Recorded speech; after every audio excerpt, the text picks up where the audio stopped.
Today I want to talk about the number 2 costly mistakes that cleaning business owners make.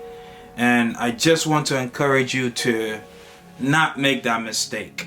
So the first one, we talked about not having your business plan. Today, the number 2 costly mistakes that cleaning business owners make, I believe, is not understanding the business side of the cleaning. So what do I mean by that? I hear many people coming into, saying that cleaning is just, dusting, wiping, taking out trash, cleaning baseboards, etc. And that is true. That is a part of cleaning, but that is not all that is when it comes to cleaning business. There is a cleaning and there is the business aspect of it. So what do I mean? You will fail miserably and terribly if you do not take time to understand the business aspect of anything. It doesn't mean that you go out and get yourself an MBA. The truth is, it doesn't even mean that you go out and get yourself some college degrees. That's not the path you want. But it means that you take time out and read about business. It means that you take time out and understand how operations work. You may bid on a job, but because you don't understand something as simple as a net 45 or a net 30 or a net 90 or a net 10, whatever the net is, you may think you want to get paid, you get paid right away. So because you assumed what it meant and not really look into it, now you've done the job, your staff wants to be paid and you don't have the money. The business aspect of anything is super critical. It's very important, especially in operations. How do you manage your staff? There's a business to that.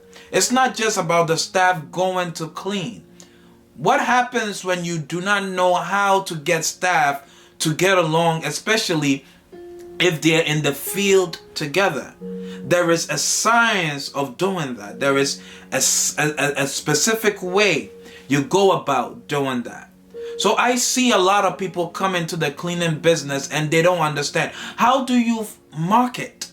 Where do you market? I mentioned this in the business plan segment, but that you need to understand the cleaning business. Not every place is looking for a cleaner. Not everyone is looking for a cleaner. So the moment you understand that, the moment you understand the logic that goes with running a cleaning business, you begin to do well. If you don't, you will remain small.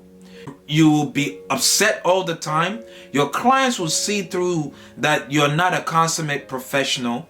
You will underbid. Everything that you don't want to be, every reason why you left your 9 to 5 so that you can have this financial freedom through business, you will never see it because you do not understand the business aspect of the cleaning.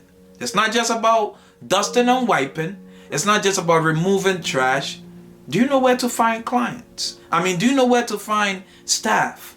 Are you going through a staffing agency? Are you doing subcontracting, 1099s, W-2? Do you understand why insurance is important? Workman's compensation is important.